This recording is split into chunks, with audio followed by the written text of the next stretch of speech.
So good afternoon guys, welcome back. तो आज की वीडियो में गाइज हम लोग बात करेंगे कि यूनिवर्सिटी ऑफ विंडसर स्पेसिफिक बात करूंगा मैं। तो यूनिवर्सिटी ऑफ विंडसर में स्कॉलरशिप्स के बारे में मैंने तो बहुत कम सुना था, बट आज ये भाई मेरे को मिले हैं तो इनके थ्रू मेरे को बहुत कुछ जानने मिला है कि इनको स्कॉलरशिप कैसे मिली। प्लस अगर इन्होंने एक बार कोर्स में एनरोल किया है तो उसी में इनको पार्ट टाइम जॉब भी मिल गई है। सो बाहर इनको पार्ट टाइम जॉब भी ढूंढनी नहीं पड़ी है, स्कॉलरशिप भी मिली है और एक एंट्रेंस स्कॉलरशिप भी इनको मिली है। ठीक है, ये सारी चीज़ों के बारे में डिटेल में हम लोग वीडियो के अंदर बात करेंगे।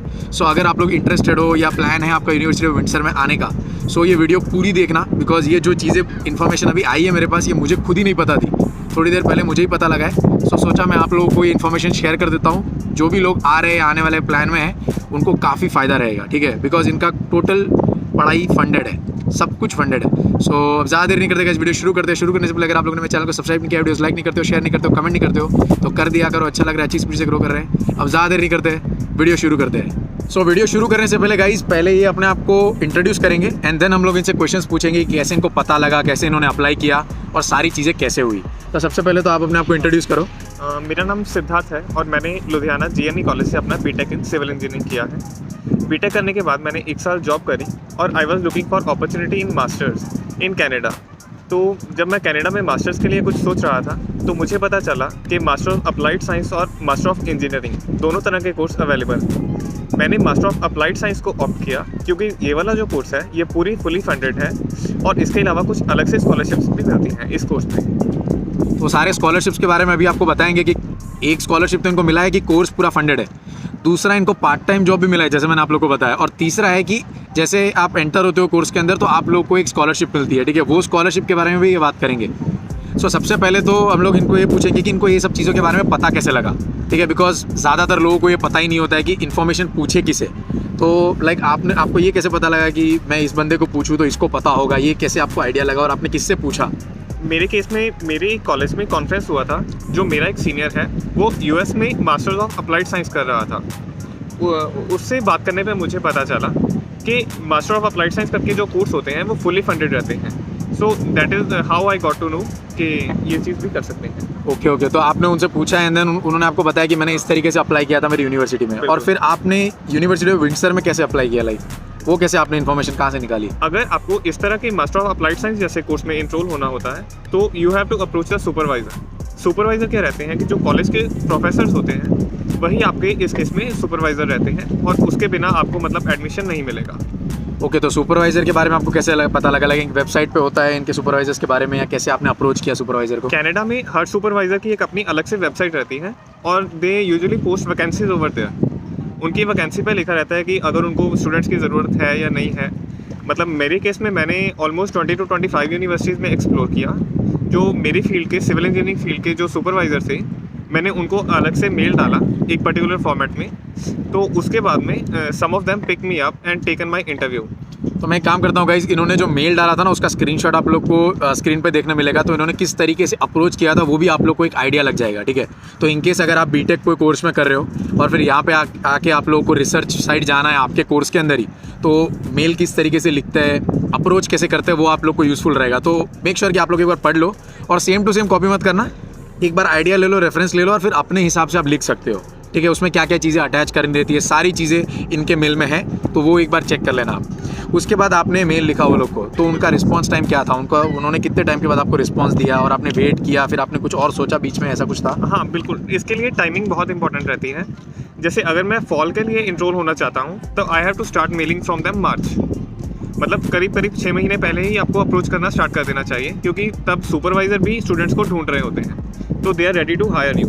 तो बेसिकली गाइस किस तरीके का रहता है, जैसे हम लोग कोर्स में एम इंजीनियरिंग के लिए भी हम लोग अप्लाई करते हैं तो 5-6 महीने पहले ही अप्लाई करते हैं। ठीक है, तो इसमें भी सेम वैसा ही है, आपको पहले अप्लाई करना है, बट जितना जल्दी हो सके उतना जल्दी अप्लाई करो। तो क्या है ना, चांसेस इसमें भी ऐसे ही रहता है, इंक्रीज़ हो जाते हैं। और बाकी का तो आपके रेज्यूमे पे भी रहता है, आपने क्या आपके बीटेक में कौन से रिसर्चेस किए हैं। वैसे आपने अपने बीटेक में कैसे रिसर्च किए थे आपके कोर्स के? मैंने बीटेक में जो नॉर्मली हर एक बच्चा प्रोजेक्ट को ऑप्ट करना होता है, minor project and major project, मैंने वही नॉर्मली किया है और उसी को मैंने अपने जो मेल फॉर्मेट है उसी में मैंने उसको रिप्रेजेंट किया है।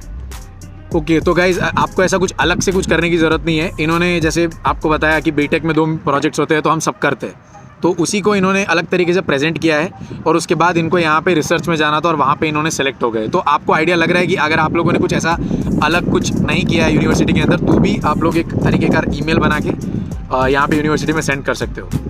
बाकी का आपने जब अप्लाई किया तो आपको प्रोफेसर ने, जो भी रिसर्चर थे, उन्होंने सामने से अप्रोच किया। हाँ, मेरे को 3-4 लोगों का, 3-4 सुपरवाइजर का, कैनेडियन सुपरवाइजर्स का मेल आया था for the interview call.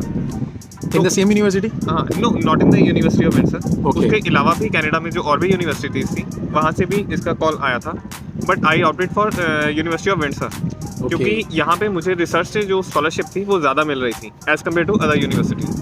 Okay, तो यूनिवर्सिटी ऑफ विंडसर में स्कॉलरशिप्स कंपेयर टू ज़्यादा है दूसरे यूनिवर्सिटीज़ के देखने। In the research domain. In the research domain, okay okay okay. So उसके बाद आपने यहाँ पे इनको मेल भेजा and then you got selected. हाँ, इनको मेल भेजा, मेरा इंटरव्यू हुआ। इंटरव्यू में थोड़ी क्रॉस क्वेश्चनिंग हुई। उन्होंने मुझे पूछा मतलब कि बीटेक में आपका प्रोजेक्ट क्या था, आपने बीटेक में क्या CGPA की है, ली है। Okay okay okay. बीटेक के CGPA मैटर करते हैं गाइस, प्लस इनका इंटरव्यू भी हुआ था। तो इंटरव्यू में खाली नॉर्मल क्वेश्चंस पूछे थे या फिर क्या था ऐसा एग्जैक्ट? इंटरव्यू में नॉर्मल क्वेश्चंस ही थे। उन्होंने मुझे CGPA पूछा, कुछ मेरा बेसिक नॉलेज सब्जेक्ट के बारे में, सिविल इंजीनियरिंग के बारे में वो पूछे, और जिस फील्ड में मैं रिसर्च के लिए जाना चाहता हूँ, मतलब जो उनकी लैब है पर्टिकुलर, उसके बारे में थोड़े क्वेश्चन पूछे थे। Okay okay okay okay. तो बेसिकली उनको लगा कि नहीं ये बंदे को नॉलेज है रिसर्च एरिया के अंदर, सो देन उन्होंने सेलेक्ट कर दिया इन्हें। हाँ। और उसके बाद लाइक आपको कोई फ़ी तो पे करनी थी नहीं? फीस पे करनी नहीं होती है इसमें। इसमें क्या रहता है कि आपको प्रोफेसर कुछ फंडिंग देगा, ऑफर करेगा, तो उसी फंडिंग का आपको यूनिवर्सिटी एक लेटर बना के देगी, that you can show to the embassy. Okay okay okay. So आप लोग को कोई तरीके का, हम लोग जैसे क्या करते हैं यूनिवर्सिटी में फ़ी पे करते हैं, तो हम लोग को जो भी हम लोगों ने पैसा सेंड किया था उसके रिसिप्ट होते हैं वो दिखाने पड़ते हैं। इनको वो सब करने की कोई ज़रूरत नहीं थी। डायरेक्ट जैसे इन्होंने आपको बताया उसी तरीके का डॉक्यूमेंट था, उन्होंने एम्बेसी को सेंड किया और देन वीज़ा तो ऑब्वियसली नॉर्मल वही प्रोसीजर पे आया है इनका। Same.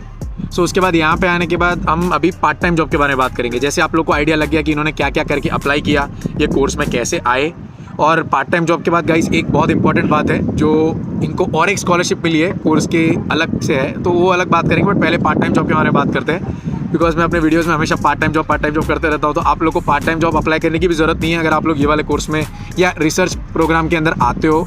So part time job के बारे में बताएं आप कि आपके कोर्स में ऐसा क्या यूनिक है पार्ट टाइम जॉब का? मेरे केस में क्या रहता है कि यहाँ पे कंपलसरी GA ड्यूटीज़ रहती हैं, उसको ग्रेजुएट असिस्टेंटशिप बोलते हैं, जो आपको कंपलसरी लेनी ही रहती हैं, and that is well paid around $40 per hour. So guys $40 per hour पढ़ाई करते करते, ठीक है। अब बहुत सारे ऐसे स्टूडेंट होंगे जो पढ़ाई करने के बाद भी $40 पर आवर तो नहीं, आई डोंट थिंक बहुत लोगों को मिलता भी होगा यहाँ पे, बट इनको पढ़ाई करते करते ही लैब असिस्टेंट का जॉब मिला है, तो उनमें इनका आर्ली पे $40 है। तो वीक में आप कितने आवर्स काम कर सकते हो? इसका वीकली नहीं रहता है, इसका आपको टोटल 140 आवर्स देने होते हैं एक टर्म में। अच्छा, मतलब एक सेमेस्टर में 140 आवर्स? 140 आवर्स देने होते हैं, and that they adjust accordingly. Okay okay okay. आपको कुछ प्रॉक्टरिंग करनी रहती है, बच्चों के एग्जाम हो रहे हैं अंडरग्रेड के, आपको उसमें प्रॉक्टर करना रहता है, और कुछ जैसे असाइनमेंट्स होती हैं अंडरग्रेड स्टूडेंट्स की, तो उनको कुछ चेक करना रहता है। ओके, तो बेसिकली इनको असाइनमेंट्स चेक करने हैं एंड एग्जाम टाइम पे इनको इन्विजिलेशन टाइप कह सकते हैं, इन्विजिलेटर, इन्विजिलेटर एज इन्विजिलेटर काम करना है इनको। और आवरली नहीं रहता है गाइस, जैसे इनको इन्होंने आपको बताया। सेमेस्टर में इनको कितना मिलता है? 140 आवर्स। 140 आवर्स मिलता है एक सेमेस्टर के अंदर, वो कभी भी मिल सकता है। एग्जैक्टली, ठीक है। और अमाउंट भी फिक्स्ड है? Amount like it is around 5500 और ओके, पर सेमेस्टर $5500। सो आप देख सकते हो गाइस $5500 पर सेमेस्टर मिल रहा है। तो GIC तो आपका वैसे ही पड़ा रहा साइड में, ठीक है। GIC को तो इन्होंने हाथ भी नहीं लगाया है, वो तो जो मिल रहा है वो सब साइड ही जा रहा है इनका। सो एवरी सेमेस्टर $5500 मिलते हैं इनको। उसके अलावा अगर ये साइड में कुछ और जॉब करना चाहते हो तो कर सकते हैं एज दे विश, बिकॉज इन्होंने जैसे कहा कि आवरली वीक में रहता नहीं है, जब बुलाते हैं तब जाना रहता है। सो ये बहुत सारे एडवांटेजेस इनको मिल रहे हैं ये कोर्स के अंदर। बट पहले तो आपको इनके अंदर सेलेक्ट होना पड़ता है, ठीक है। और एक बार आप सेलेक्ट हो जाते हो तो ये जो पार्ट टाइम जॉब के बारे में बात कर रहे हैं, इसमें आपको अप्लाई करने की जरूरत नहीं है। जैसे आप लोग सेलेक्ट हो जाते हो आपको ऑटोमेटिकली पार्ट टाइम जॉब मिल जाती है। तो आपके कोर्स के अंदर कितने स्टूडेंट्स हैं आपके क्लास के अंदर? मेरे सुपरवाइजर के अंदर राइट नाउ 3 स्टूडेंट्स हैं ऐसे जो GA ड्यूटीज कर रहे हैं और रिसर्च में हैं। ओके, GA ड्यूटी और रिसर्च के अंदर 3 ऐसे स्टूडेंट है गाइस जो इनके सिविल के अंदर है, ठीक है। तो ऐसे अलग अलग कोर्सेज के लिए रहता है, ये खाली सिविल के लिए नहीं है, मैकेनिकल है, इंडस्ट्रियल, जो भी आप कोर्स लेना चाहते हो तो उसके अंदर रिसर्च बेस्ड रहता है, ठीक है। उसमें आप लोग अगर ऑप्ट हो जाते हो या सेलेक्ट हो जाते हो तो आपको ये जो भी अपॉर्चुनिटीज़ बोल रहे हैं यूनिवर्सिटी ऑफ विंडसर के अंदर मिल सकती है। वीडियो तो गाइस हम लोग कंटिन्यू करते हैं, बट उससे पहले यहाँ पे आप ये शिप देख सकते हो, ठीक है। आज रिवर साइड यहाँ पे ऐसी शिप्स बहुत देखने मिल रही है। अभी हम लोग वीडियो बना रहे थे उतनी देर में यहाँ पे अराउंड 2 से 3 शिप गए हैं, ठीक है। और मस्त व्यू आ रहा है, बहुत सही व्यू आ रहा है क्योंकि इनको आया भी 1 वीक हुआ है और 1 वीक में इनको बहुत अच्छा लग रहा है यहाँ पे, बिकॉज मैं तो पिछले 5 महीने से आ रहा हूँ, तो मेरे लिए इट इज़ नॉर्मल। बट आपको कैसा लग रहा है विंटर लाइक? बहुत इतना मज़ा आ रहा है। समर्स में तो बहुत अच्छा वेदर है यहाँ पे, सो देखो निकला है, देखो गाइस, तो समर्स में आने का मतलब है, विंटर्स में भी आने का मीनिंग है, बट विंटर्स के अंदर आपको ऐसे व्यू नहीं देखने मिलेंगे जो चीज़ें मैं दिखा रहा हूँ। बिकॉज आप देख सकते हो कितना सही वेदर है, लोग घूम रहे हैं यहाँ पे। बिकॉज विंटर में आप लोगों ने मेरे वीडियोस में देखा है कि कैसी हालत रहती है, कैसा रहता है। सो शिप्स, स्पीड बोट्स, सब कुछ चल रहा है अभी यहाँ पे, और लोग भी आपको काफ़ी सारे घूमते हुए मिलेंगे यहाँ पे। तो अभी तो ये तो बहुत खुश है, 1 हफ्ते से आए हुए हैं। अभी धीरे धीरे इनको भी आदत पड़ जाएगी यहाँ की, तो फिर ज़्यादा ऐसा कुछ नया लगेगा नहीं। सो ये सारे स्कॉलरशिप्स के अलावा भी गाइज इनको एक स्कॉलरशिप मिला है। ये जो स्कॉलरशिप के बारे में बात करूँगा, ये सबको नहीं मिलता है, कुछ ही सेलेक्टेड लोगों को मिलता है या लकीली मिलता है। सो अभी ये आपको बताएंगे कि इनको वो स्कॉलरशिप कैसे मिला है, क्या है क्या नहीं। तो यूनिवर्सिटी ऑफ विंडसर में जब आप रिसर्च बेस्ड प्रोग्राम में इंट्रोल होते हैं तो आपको एक ग्रेजुएट एंट्रेंस स्कॉलरशिप करके एक स्कॉलरशिप ऑफर करते हैं वो लोग, अगर आपका CGPA सही रहता है और आपका प्रोफाइल उनके अकॉर्डिंगली सही होता है। तो इसके लिए अप्लाई करना पड़ता है या फिर इसको अप्लाई करने की ज़रूरत नहीं है। अगर वो आपका रिज्यूम देखने के बाद और आपके जो credentials like CV and other बाकी सब चीज़ों को देखने के बाद आपको वो ऑफर कर देते हैं। ओके अप्लाई करने की ज़रूरत नहीं रहती है। सो इसके लिए कुछ करने की ज़रूरत नहीं है गाइस, सिर्फ आप लोग कोर्स के अंदर एनरोल होने चाहिए, ठीक है। एनरोल होने के बाद ऑटोमेटिकली अगर आपको मिलने वाला है तो मिलेगा, बिकॉज सबको नहीं मिलता, राइट? सबको नहीं मिलता। ओके, तो कुछ ही लोगों को मिलता है। और इसकी कितनी रहती है अमाउंट, कितनी रहती है स्कॉलरशिप? इसकी है अराउंड $7,500। देख सकते हो गाइस, सेमेस्टर में पार्ट टाइम जॉब भी मिल गया, प्लस ये वाला स्कॉलरशिप भी मिला है। इसके अलावा भी इनको काफ़ी सारे और भी बेनिफिट्स है, बट रहने के लिए आपको कोई ऐसा खर्चा नहीं देते वो लोग। रहने तो लिविंग एक्सपेंसेस खुद से करना है, लिविंग एक्सपेंसेस खुद ही देने पड़ते हैं, बट जो इनको अमाउंट मिल रही है उसमें आराम से इनके लिविंग एक्सपेंसेस भी निकल जाएंगे। इनको GIC भी टच करने की ज़रूरत नहीं है, बिकॉज जैसे आप लोगों ने देखा इनका पार्ट टाइम जॉब फिक्स है। सो और ईयरली इनको कुछ ना कुछ अमाउंट यूनिवर्सिटी से मिलते रहती है। सो ये काफ़ी सारी चीज़ें हम लोग को नई पता लगी आज के वीडियो में कि कैसे यहाँ पे यूनिवर्सिटी ऑफ विंडसर में स्कॉलरशिप रहती है। ये खाली I don't think university of Windsor में, अलग दूसरे यूनिवर्सिटीज़ में भी चलता है सब। हर यूनिवर्सिटी में कुछ थीसिस के लिए अपॉर्चुनिटीज़ रहती ही हैं अगर आपको रिसर्च बेस्ड कोर्सेज में इनरोल करना है। ओके, तो जैसे आपने बताया था पहले कि अब मैंने ये यूनिवर्सिटी था, तो आपने कौन से और यूनिवर्सिटीज़ में अप्लाई किया था? इसके अलावा मैंने एक डलहौजी यूनिवर्सिटी करके ओके, डलहौजी नोवा स्कोशिया में। ओके, उसके अलावा भी एक राइस यूनिवर्सिटी करके है, US में भी है। ओके, वहाँ पे भी मैंने अप्लाई किया था। और York university. Okay, York university में। तो इन्होंने लाइक अराउंड 3 में अप्लाई किया था और आपको यूनिवर्सिटी ऑफ विंडसर से ही आया है वहाँ? हाँ, नहीं आया तीनों से ही था। ओके, एंड इसका स्कॉलरशिप थोड़ा ज़्यादा था, तो that's why I opted for this. Okay okay okay, तो इसका स्कॉलरशिप इनको ज़्यादा मिल रहा था तो इन्होंने इसके लिए लिया, तो बहुत सही है। तो आपको अगर इस तरीके के प्रोग्राम में आना है, जैसे रिसर्च वाले प्रोग्राम्स में आना है, तो आपका कोर्स कितने टाइम का है, कितना ड्यूरेशन का है? ड्यूरेशन सेम ही रहेगा इसका, 2 इयर्स। हाँ, लेकिन जैसे आपके M इंजीनियरिंग में रहते हैं 8 कोर्सेज कंपल्सरी, ओके, और मेरे रहेंगे 4 कोर्सेज एंड 1 थीसिस। ओके, तो इनके बेसिकली 5 है, तो 4 कोर्सेज है इनको और 1 थीसिस रहेगा, रिसर्च बेसिकली थीसिस मतलब। सो काफ़ी सही लगा इनसे बात करके, ये सारी इन्फॉर्मेशन जो मुझे पता लगी है। सो आई थिंक गाइज आप लोगों को काफ़ी मतलब यूज़फुल रहा होगा ये वाला वीडियो। जो भी लोग रिसर्च में आना चाहते हैं या जिनको अपने फील्ड में डीप जाना है, वो लोगों के लिए ये वाली वीडियो बहुत काम की है। प्लस अगर आपके पास लाइक इतने मनी नहीं है, फंड करने के लिए आपके पास नहीं है, तो ये सारे अपॉर्चुनिटीज़ का फ़ायदा उठा सकते हो, ठीक है। बिकॉज ये अगर आपको पता होगा तब आप फ़ायदा उठा पाओगे, अगर पता ही नहीं है तो बेनिफिट कैसे लोगे आप। सो एक्चुअली इन्होंने मेरे को एक मेल भेजा था बहुत टाइम पहले, लाइक 1.5 मंथ पहले, कि मुझे ये सारे अपॉर्चुनिटीज़ यूनिवर्सिटी ऑफ विंडसर में मिले हैं।